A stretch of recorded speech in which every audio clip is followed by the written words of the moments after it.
정동혁 의원은 당 사무총장으로서 지난 총선을 치렀잖아요. 그죠?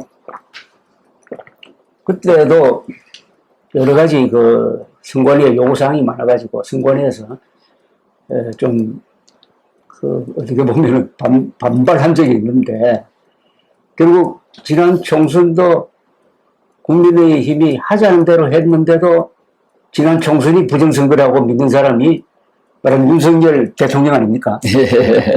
그 놀라운 사실은 윤석열 대통령이 그렇게 성토를 하니까 국민의힘 다수 의원이 거기에 침묵하면서 사실상 따라가서 국민의힘이 거구당 이전에 음모론을 믿는 컬트당 비슷하게 되어버렸다 했습니다. 저는 국민의힘을 거구라고 표현하는 데는 좀 부족하고 이대로 가면 극우 컬트당이 될 것 같아요. 그럼 이게 종교단체처럼 돼가지고 오래 간단 말입니다. 우리 조 의원님께서는 45명의 의원 윤석열 옹호를 외치면서 1월에 관저로 모였던 사람을 여러 가지 불이익을 줘야 된다. 이렇게 이제 주장을 하시는데, 그게 지금까지 나온 대책 중에서 가장 어떻게 보면 강경한 좀 선명한 정책입니다. 자, 문제는 국민의힘의 지금 분위기가 그런 주장하는 사람을 지지하느냐, 아니면 이건 너무 심하다고 하느냐. 지금 그걸 다 덮어들고 이재명 정부와 싸워야 되겠다고 생각하느냐. 이게 지금 이번 전당대회의 승패를 가를 것 같은데. 오늘 저는 참 이 방송에 출연을 잘했다고 생각하는 게 말입니다. 사실은 저는 우리 국민의힘이 정통 보수정당으로서 다시 살아나서 5년 후에 우리가 꼭 집권을 하기를 바라거든요. 자, 그러려면은 국민들의 지지나 또 신뢰를 더 많이 회복해야 된다 봅니다. 근데 제가 강원도나 어디 지역을 쭉 다녀보면은 국민의힘에 좀 이게 텔레비에 안 나왔으면 좋겠다는 그 구성원들이 좀 있거든요. 그분들은 좀 제발 좀 인적 쇄신을 좀 해달라. 이런 주문들을 많이 하고 있습니다. 그리고 45명이 왜 심각한가 하는, 이분들은 또 제가 만나보면은 나름대로 해명은 합니다. 근데 이게 좀 잘못된 게 뭐냐면 1월 6일 날 간저로 가서 45명이 체포를 좀 못하도록 좀 그런 어떤 시위 아닌 방해를 하지 않았습니까? 근데 1월 5일 날 보면은 법원에서 어떤 의미 있는 게 나오는가 하면은 윤석열 전 대통령을 공수처에서 체포영장을 발부한 것이 정당하다. 그렇습니다. 하는 것이 1월 5일 날 나옵니다. 그렇죠. 근데 1월 6일 날 그런 어떤 단체 행동을 한 것은 대단히 잘못된 거죠. 왜냐하면 헌법기관이라는 것은 법을 따르면서 가야 되지 않습니까? 그렇죠. 그래서 법치주의가 중요한데 저는 45명이 법치주의를 어겼다. 이래 보는 거지요. 그래서 저는 답답한 게 뭐냐면은 윤석열 전 대통령이 항상 잘 썼던 말씀이 뭐냐면은 사람한테 충성 안 했잖아요. 그렇죠. 근데 45명은 사람한테 충성한 거거든요. 헌법에 충성하지 않고. 그렇습니다. 헌법에 충성한다는 것은 뭐냐면 국민한테 충성하는 거지 않습니까? 그렇죠. 국가와 국민한테 충성하지 않고 이 사람한테 그것도 비상계엄, 불법 비상계엄한 사람한테 지금까지도 이 거구들은 그런 이야기합니다. 뭐라고 하면 왜 의리를 배신하냐. 의리로. 말도 안 되는 거죠. 그러면 거구들은 지금 윤석열 전 대통령 재판 중에 있는데 왜 거기를 안 갑니까? 그런 의리를 따지는 분들이 재판장에는 왜 안 가고, 그죠? 면회는 또 왜 안 가는지 모르겠습니다. 물론 면회를 금지돼서 못 가는지 모르겠지만, 어쨌든 저는 그런 인간적인 의리보다는, 국가와 국민을 먼저 생각해야 된다. 그리고 사람한테 충성할 것이 아니라, 국가와 민족에 충성해야 된다. 이래 보고 있고요. 그래서 45분은 물론 상중하가 있겠습니다만은, 어쨌든 잘못한 부분에 대해서는 꼭 짚고 넘어가면서 인적 쇄신을 하는 것이 바람직하다고 생각합니다. 지금 하시는 말씀을 줄이면 대의 멸친이란 말이 있거든요. 대의 멸친.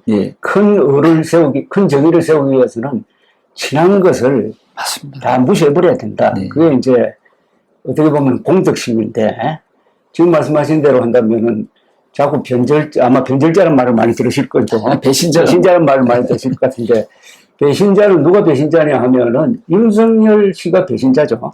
헌법에 헌법에 도전했으니까 그건 배신자고, 그렇다면 헌법을 배신한 윤석열을 따르는 사람이 배신자가 되고, 그렇죠. 헌법을 배신한 윤석열을 규탄하는 사람이 애국자가 되는 거죠. 네, 감사합니다. 예. 예. 자, 그런데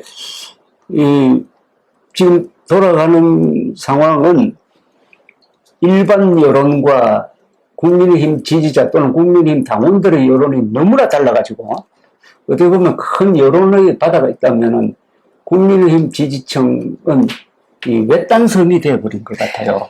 그런데 사람이 외딴섬으로 고립되면은 더 내부적으로 결속하잖아요. 극단화되죠. 그런 점에서 지금 선거운동 하는 게 굉장히 좀 어려웠을 것이라는 그런, 뭐랄까, 그 속에서 어떤 희망이 있습니까? 네, 저는 이제 희망의 그 불빛을 본 게, 지금까지도 저한테 문자가 많이 오고 전화도 많이 오는 게, 예. 그게 뭐냐면, 상식을 가진 국민들께서는 조경태를 응원합니다. 왜냐하면, 상식. 건전한 보수가 살아남아야지, 지금의 거대 여당, 강성 여당을 견제할 수 있지 않습니까? 예. 그래서, 그때도 제가 표를 얄팍하게 얻기 위해서, 아부하거나, 강성 그부들한테 사탕 발림을 이야기하는, 예를 들어서 윤석열 전 대통령한테 가서 면회를 가겠다든지, 또 복당을 시켜주겠다든지, 저는 그런 비겁한 행동은 하지 않겠습니다. 예. 저는 저 정도를 가서, 국민들의 눈높이에 딱 맞는 그런 목소리를 초지일간, 저는 해왔고, 앞으로도 그렇게 할 예정이고요. 거기에 많은 국민들께서 감동하고 저한테 지지를 보내고 있는 것 같습니다. 그래서 제가 중도층에서도 제가 그 1위거든요. 그렇죠. 중도층의 확장성이 지금 나와 있는 4명 중에서 가장 높습니다. 예. 그러니까 국민의힘이 정권을 잡으려면은 중도층이 많아야 되지 않습니까? 중원을 많이 확보한 사람 하는 쪽이 이기는데, 그래서 외탄섬에 좀 있는 일부 거부 강성 분들 빼고, 저는 그 부분들까지 제가 흡수할 생각은 하지 않습니다. 다만 조금은 이 생각이 있으신 당원들께서는 저 조경태를 통해서 우리가 다시 정권 창출할 수 있도록 하는 그 준비를 좀 했으면 좋겠다. 지금 말씀하시는 중에 용어 하나 생각나는데 상식적 보수. 네네. 그래서 이 음모론 보수라는 말은 성립이 안 됩니다. 사실은 음모론과 보수는 같이 갈 수가 없습니다. 같이 갈 수 없어요. 예. 하여튼 음모론자, 그 다음에 맨정신 가진 사람, 저는 그걸 맨정신 보수라고 그러는데 상식 보수도 괜찮네요. 예. 상식 보수란 말이 괜찮네. 앞으로 이 용어도 한번 많이 상식 보수, 합리적 보수, 합리 보수, 상식 보수. 그런데 전국을 상대로 하는 그 어떤 대선 또는 당내 대표 경선에 나오신 건 이번에 처음이란 말입니다. 그죠? 네네. 네. 당내 대표 선거는 지난번에 더 나왔지만은, 네. 그때는 별로 관심을 끌지 못했습니다. 나오신 지 언제죠, 그게? 한 2년쯤 된 것 같습니다. 좀 했습니다. 예. 그런데 이번에 그래도 일반 여론조사에서 줄곧 1위를 하시는 것은 그렇습니다. 일단 성공한 겁니다. 그죠? 네네네. 성공했다고 보시죠. 네네네. 그것은 일반인들의 상식 보수 또는 상식적 국민들의 지지를 확인했다는 거니까요. 그렇습니다. 그게 네. 강한 의미가 있는 것 같습니다. 그게 의미가 있는데 오늘 밤 자정까지 안철수 후보 쪽에서 답변이 없으면은 내일 중에는 무슨 중대 결심을 합니까? 그러면 저는 이렇게 생각하거든요. 과거에 보면은 유권자에 의한 단일화가 있습니다. 있죠. 이제 만약에 우리 조 대표님께서 네. 이제 유권자일 경우에 네. 저하고 또 상대가 있으면은, 조 대표님께서 단일화 하라고 말씀하지 않습니까? 나름대로 이게 하려고 했는데 안 됐단 말입니다. 그러면 유권자께서, 그러면, 알았어. 그럼 나는 이쪽으로 해서 밀어준다. 여기 이제 단일화가, 유권자의 단일화가 이루어지고 또 실제적으로 현장에서도 그런 일이 왕왕 있어 봤습니다. 네. 근데 이번에는 4명 중에 2사람이 결선에 올라가야 된단 말입니다. 네네. 결선 4명 중에 2사람이 올라가야 되고, 그러려면은 지금 국민의힘 지지층을 상대로 조사를 한 거 보면은 김문수, 장동혁 2사람이 올라가서 그구끼리의 선명 경쟁이 일어날 가능성도 있단 말입니다. 그러면 당은 망하는 그걸 거죠. 좀 걱정하시는 거죠? 예, 저는 그래도 당은 망한다고 망한다고 보고요. 봅니까? 그래서 저는 그러면 당 희망이 없지 않습니까? 네. 그 내년 지방선거 저는 기대할 수가 없다 이렇게 봅니다. 그리고 계속 이재명 정권 내내 저는 그 3대 특검과 또 거대 여당의 어떤 그런 여러 가지 어떤 그 행위에 대해서 견제할 수가 없다 이래 보는 겁니다. 당이 해산까지 위기까지 각오해야 됩니다. 예. 그래서 그런 위기가 오지 않기 위해서는 오늘 방송을 듣고 계시는 우리 예. 시청자분들께서 구독자분들께서 좀 더 단단한 마음으로 저 조경태의 진심을 함께 공유하면서 나아갔으면 좋겠다. 그런데 한철수 의원은 이런 계산을 하고 있는 것 같은데 그냥 지금 그대로 가도 2등은 할 수가 있다. 또는 1등을 할 수 있다. 하여튼 두 사람에 들어가서 결승투표에 갈 수 있다라고 지금 생각하면서 저 단일화 제의에 조금 냉담한 스탠스를 취하는 것 같은데 그 계산은 맞지 않다고 봅니까? 하여튼 후보들은 누구나 다 자기가 이길 거라고 보고 이렇게 움직이지 않습니까? 그 예측이 맞으면 그나마 다행스러운데 그 예측이 틀리게 되는 데는 상당한 비난을 좀 받을 수밖에 없다 보고 있거든요. 근데 틀릴 경우는 아니면 두 분, 조경태 의원, 안철수 의원 두 사람이 1, 2위에 끼지도 못하는 사태를 말하는 거죠. 그렇습니다. 그럴 경우에 설마 우리 조 대표님은 저한테는 뭐라 하지 않겠죠. 저는 단일화를 하자고 했습니다. 예. 그래서 저는 지금이라도 우리 안 후보께서는 좀 내려놓고 마음의 어떤 짐을 좀 내려놓고 저는 저와 같이 후보 단일화에 좀 이렇게 어떤 그 방향으로 갔으면 좋겠다는 생각이고요. 지금 일반 국민 상대로 1위 달리는 후보 보고 이렇게 묻는 건 좀 잔인한 이야기가 될 수도 있는데 만약 안철수 의원이 내일 또 무응답이면은 일방적으로 안철수 후보 지지를 선언하고 사퇴할 생각도 하고 있습니다.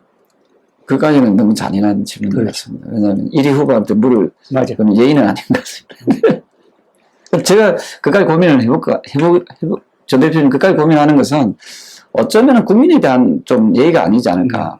국민들께서 바라는 것은 조경태인데 조경태가 빠진 그 당대표는 물론 제가 경선해서 단일화 과정에서 제가 이렇게 승복하는 것은 얼마든지 가능하다고 보거든요.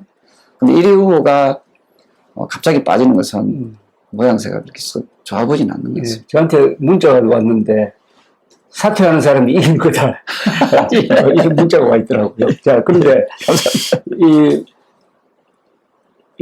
지금 아무래도 지금 당원들하고 직접 접촉하시는 분들이 느끼는 그 현장감이 남다를 것 같은데 이렇게 국민의힘 당원들이 특히 대구 경북 중심으로 똘똘 뭉쳤는데 똘똘 뭉치는 힘이 윤석열 전 대통령에 대한 동정심과 부정선거가 있었다는 데 대한 분노 이게 똘똘 뭉치도록 하는 동기인데다가 그 다음에 이재명 정권이 상당히 강하게 압박을 하고 있으니까 그게 또 승수 효과가 생겨가지고 지금이 제일 똘똘 뭉쳐 있는 것 같아요. 제일. 제가 이게 현장에서 만나보면 오늘도 여러 통해 전화도 받아봅니다만은 상식을 가진 그 보수 우리 국민의힘 당원들은 조경태를 많이 응원하고 있습니다. 그렇죠. 예, 그래서 뚜껑은 열어봐야겠다. 그래. 아마도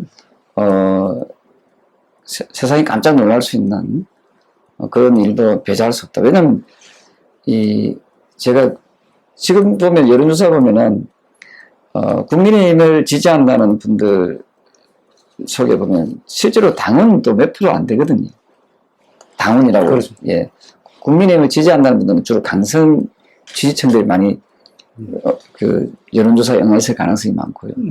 근데 우리 당원들로 또 좁혀서 들어갔을 경우에는 저는 합리적인 그런 생각을 할 수 있다. 이러는데 그래 안 되면 우리 당 참 어려워지지 않겠습니까?